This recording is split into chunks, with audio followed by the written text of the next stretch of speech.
Boombox.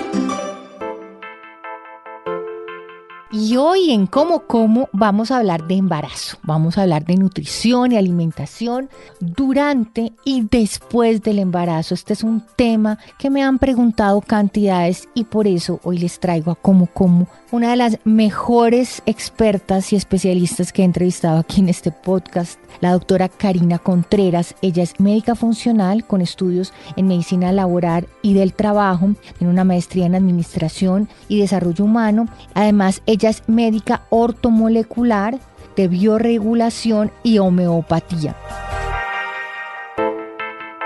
Para poder vernos como queremos, lo primero es alimentarnos como debemos. Elegir una nutrición deliciosa, poderosa y sobre todo real. Lo segundo es entender que perder peso no es cuestión de kilos de menos, es un tema de hábitos sanos y sobre todo sostenibles en el tiempo. Soy Patricia López y quiero que me acompañen en Cómo Como, donde aprenderemos de los mejores expertos a comer bien, pero sobre todo a comer delicioso. Bienvenidos.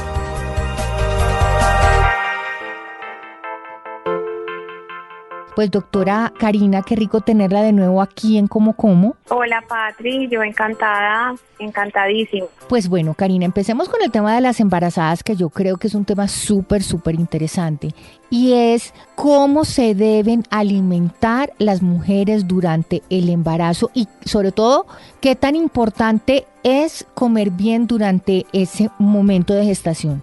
Bueno, Patri, me parece súper importante lo que me estás preguntando porque en conversaciones ya hemos hablado de la importancia de que toda esta alimentación natural, funcional, supremamente acompañada con una nutricionista, con todos los porcentajes de los macronutrientes que sabemos que son las proteínas, las grasas y los carbohidratos, para que ese bebé pueda recibir los minerales, las vitaminas y todo lo que los alimentos ofrecen en la interacción genética para que puedan tener un bienestar cuando nazcan, ¿verdad?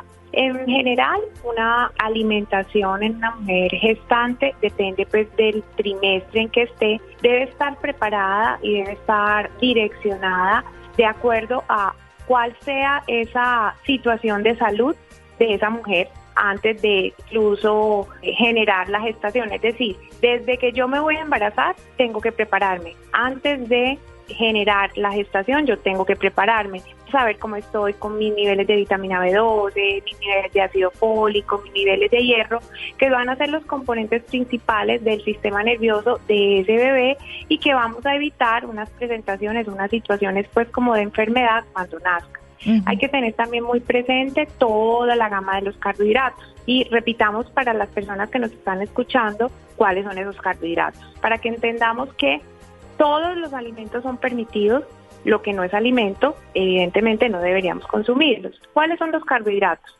Son los vegetales, son las frutas, son los cereales, son los tubérculos, que es todo lo que crece debajo de la tierra, y son las legumbres, los frijoles, las lentejas, los garbanzos. En general, en una alimentación deberían estar presentes todas estas gamas de alimentos para que no haya deficiencias de minerales y de vitaminas, como te lo mencioné.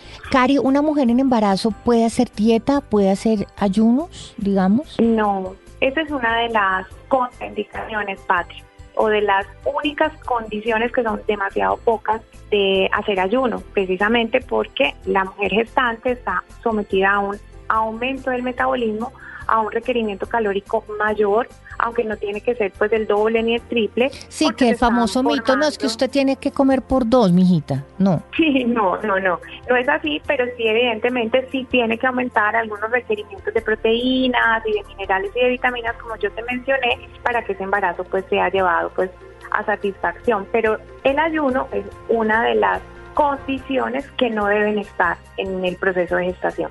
¿Cuáles son los alimentos que se deberían evitar durante el embarazo? En general, los alimentos que no son alimentos. ¿Cuáles son esos? Los antinutrientes, los alimentos procesados, el azúcar, los edulcorantes y en general el gluten y los lácteos de vaca, Pati. ¿Por qué?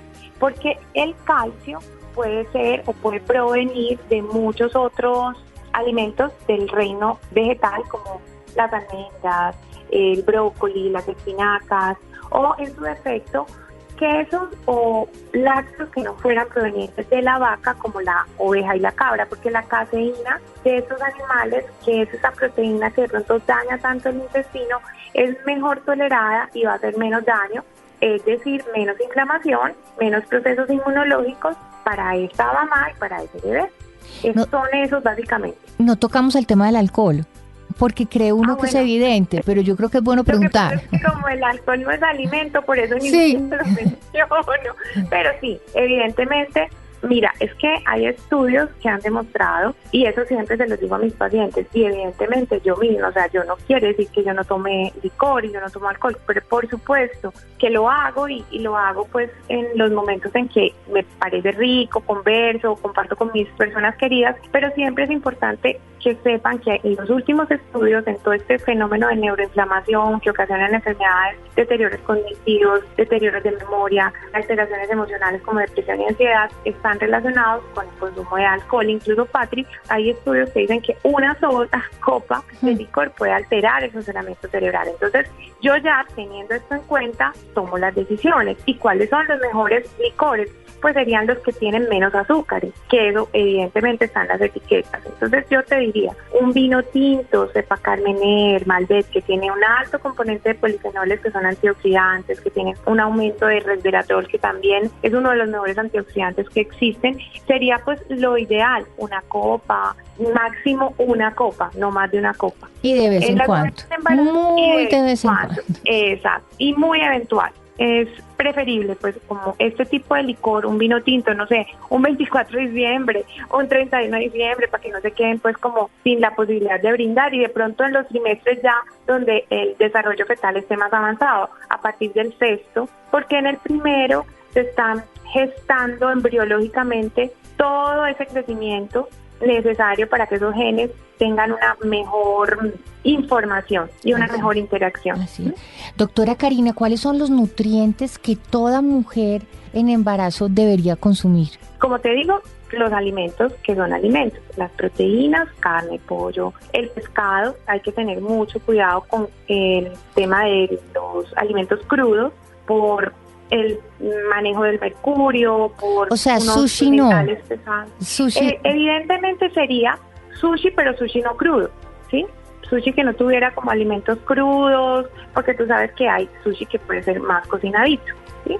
En general huevos, una buena fuente, por ejemplo, de proteína animal, proteína vegetal, como las legumbres y los cereales juntos, que forman los aminoácidos esenciales para que esas estructuras orgánicas de ese bebé se formen, muy rico y muy colorido en frutas y en verduras, y grasas saludables. Las grasas son supremamente importantes, Patri, porque son el sustrato para las membranas celulares, para las neuronas, básicamente para la energía sustentable de esa mamá y de ese bebé. En temas de vitaminas, tienen que tener los alimentos ácido fólico, hierro, calcio, vitamina D, que no solamente están en los alimentos, sino en los hábitos de esa mamá. Entonces es muy importante que haga actividad física, que reciba la luz del sol entre las 9 y 10 de la mañana, porque mira que yo cuando me suplemento tengo un 75% de absorción, pero ese 25% restante de pronto me queda haciendo falta. Y entonces hay que ayudarle al cuerpo tomando el solecito, haciendo ejercicio,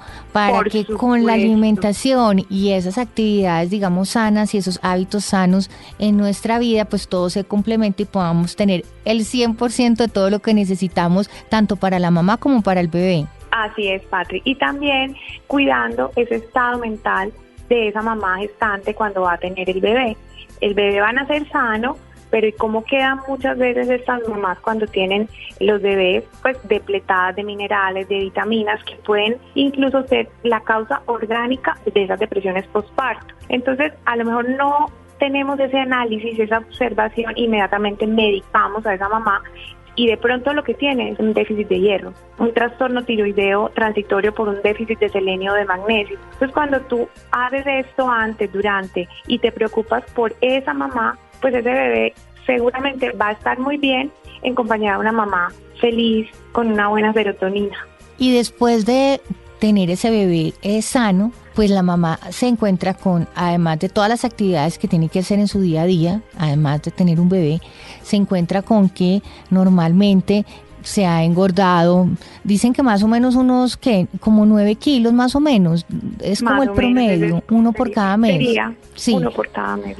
uno por cada mes, y muchas veces también se encuentra en unos estados de agotamiento, de estrés, también de depresión. Entonces vamos a empezar ahora el capítulo post de este podcast de de cómo alimentar a esas mamás, cómo tener esa alimentación y esa nutrición para perder de peso, pero también si está alimentando, entonces cómo hace. Mejor dicho, hay una cantidad de preguntas que es increíble, pero yo creo que empecemos, Karina, por nace el bebé. ¿Cómo debería esa mamá empezar a alimentarse para perder esos kilitos de más sin descuidar una buena nutrición para ella y para el bebé que está amamantando? Bueno, Patri, en el posparto, de igual manera, todavía están regulándose todas esas hormonas que estuvieron ahí dispuestas para crear la vida, ¿cierto? Entonces, hay que preocuparse muy bien, y creo que tampoco sería una buena época para someter a la mujer a un ayuno intermitente o a una deprivación calórica, porque lo importante es que consuma los nutrientes que necesita, adicional si está lactando, porque si está lactando, evidentemente su metabolismo también está aumentado, porque ese bebé, la naturaleza es demasiado linda, le da los nutrientes necesarios para que le pueda dar vida y le pueda dar sustento a ese bebé que acaba de nacer. Entonces, y las mamás cuando están amamantando, ¿verdad que pierden peso muy rápido? Por supuesto, entonces allá iba yo, más que de pronto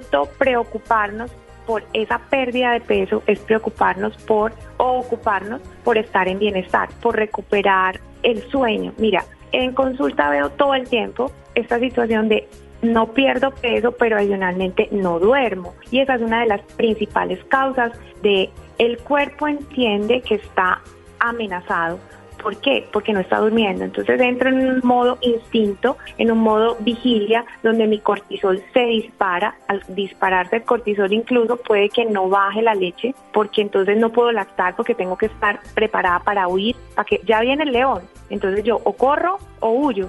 Entonces no duermen. Y al no dormir se altera todo el organismo, toda esta secreción de hormonas, la insulina, la melatonina, el cortisol. Y cuando empiezan a entender que son buenas mamás, no solamente teniendo a ese bebé, durmiendo entre ella y su marido, durmiendo con ellas, muchas que no tienen esposo, que no tienen pareja, es cuando empiezan a bajar de peso. Porque es que el cuerpo es demasiado lindo, el cuerpo te protege con la grasita para que tú no te mueras. Esas células de grasa hay que tenerles mucho agradecimiento porque nos están salvando la vida. El cuerpo entiende en modo instinto que yo tengo que ahorrar, pero yo no ahorro glucosa, yo ahorro grasa. Entonces esa grasa además me está protegiendo. Si yo tomo el posparto de esta manera, una manera tranquila, una manera donde me voy a unir mucho a este bebé a través de la lactancia, ese cortisol baja porque la oxitocina, que es la hormona que se produce cuando yo lacto, me baja los niveles de cortisol. Siento más amor, me siento más en bienestar y voy tomando las decisiones que se tengan que tomar en esos 3 o 4 primeros meses para poder tener la posibilidad de recobrar mi sueño. Entonces, en el posparto, la alimentación va acompañada de una buena higiene del sueño. Y eso como es de difícil, Cari, cuando se está estrenando bebé, es que yo creo que el bien más preciado que puede tener una mamá que acabó de tener un bebecito es poder dormir. Desafortunadamente, como médica, lo que recibo son enfermedades o situaciones de alertas físicas. La mamá ya tiene una alteración autoinmune. Claro, si mi cuerpo está en modo defensa o ataque, yo me ataco. Entonces aparecen muchas tiroiditis de Hashimoto o enfermedades autoinmunes o diabetes transitorias, etcétera, que se resuelven una vez esa mujer vuelve a dormir, porque no sacan al bebé de la habitación, porque es que como también tenemos un concepto de que hay que sacarse el pan de la boca y hay que sacrificarse por el hijo, pero resulta que yo cuando les pregunto, ¿usted es su mejor versión cuando no duerme? ¿Usted es capaz de no gritar, de no estar irritable? Ese bebé está sintiendo absolutamente todo eso, aunque usted quiera y le exprese afecto, él está sintiendo rabia, él está sintiendo ira. Si las mujeres entendiéramos, Patri, que no tenemos que ser súper esposas, súper mamás, flacas y lindas en ese periodo, y nunca, creo que viviríamos mejor y nuestros hijos no tendrían tantos traumas infantiles. Entonces volver a dormir es necesario, porque si tú no duermes te puedes comer una lechuga al día, pero que no vas a adelgazar. Entonces ahí también como una invitación a que te tomen la posibilidad de asesorarse con todo este tema de crianza amorosa, de firmeza amorosa, porque a veces no sabemos y hemos entendido que así tiene que ser. Y cuando llegan a los 9 meses, 10 meses ya están enfermas, ya tienen alertas difíciles de revertir. Cari, pero ¿al cuánto tiempo se podría empezar a considerar hacer dieta o hacer algo para perder, digamos, esos kilitos de más que quedaron después del embarazo? Bueno, la actividad física se puede después de los 45, 50 días pues de ese posparto, si no fue por cesárea, o antes si fue por parto vaginal, pues la actividad física, tomar el sol, si ha eliminado todos esos alimentos que no son alimentos, pues eso se considera una alimentación saludable. Claro. La dieta como tal restrictiva, Patri, sinceramente como que yo no la tengo en la mente, porque es que si una persona se alimenta sin estos sustitutos alimentarios, yo no me voy a aumentar mucho de peso y voy a bajar rápidamente con la lactancia, como tú lo dijiste. La lactancia hace que yo entre en un metabolismo acelerado y pierdo todo lo que gané en el embarazo porque ya no estoy propiciando la vida. El ayuno, de pronto, o esas situaciones de prolongación de la alimentación o de los espacios donde no como, pensaría yo que a partir de la suspensión de la lactancia. Entonces eso depende de la mujer, porque yo tengo mamás que quieren lactar 1 año, 2 años, 3 años, entendiendo que ya a partir de los 2 años y medio, pues esa leche no está aportando muchos nutrientes, pero pues de igual manera se respeta. Pero inmediatamente termine su periodo de lactancia, la mamá puede hacer ejercicio y puede entrar en un plan de alimentación más organizado. Cari, el tema de la depresión postparto, ¿cómo podemos a través de la alimentación, bueno, y de la buena higiene del sueño, poder contrarrestar esos efectos de la depresión postparto? Lo dijiste, Patri, un buen dormir, una buena higiene. El tema de tomar el sol, incluso con el bebé, invita a que yo empiece a producir melatonina desde la mañana. Cuando yo me expongo en mi carita, en mi cuerpo, sin bloqueador, en esas horas, mi cuerpo empieza a producir la melatonina. Entonces, muchas veces, de una manera muy sencilla y sin tener que hacer muchas cosas difíciles, de tomar medicamentos, recupero el sueño solamente tomando el sol en la mañana, comiendo temprano. Cuando yo ceno a las 6:30 de la tarde, también hago que mi cuerpo entre en modo, voy a terminar la digestión y voy a empezar a reparar. ¿Cómo? No exprimiendo ni cortisol, ni glándula suprarrenal y no produciendo mucha insulina. Entonces, mi recomendación es tomar el sol en la mañana, volver a la alimentación natural y que esa comida de la noche sea, ojalá, con la luz del sol. 6:30 de la tarde, y que en esa comida ojalá eviten los carbohidratos con un índice glicémico alto. ¿Qué es eso? Todo lo que me produzca mucha glucosa en el cuerpo. Entonces yo me voy a preferir los carbohidratos que no producen tanta glucosa. ¿Como cuáles? Los vegetales. Entonces mi sugerencia es que ojalá por la noche se tomen una sopita caliente de muchos vegetales y con un pedacito de aguacate, y si lo puedo acompañar con semillas como girasol, como ajonjolí, como calabaza, sería ideal, porque y yo si ahí le puedes estoy proporcionando. No ponerle papa o no ponerle yuca o no ponerle plátano, exacto, todavía mejor. Exacto, sí, la invitación es vegetales y grasas, para que mi cuerpo no estimule la producción de insulina, claro, con esos que tú acabaste de mencionar.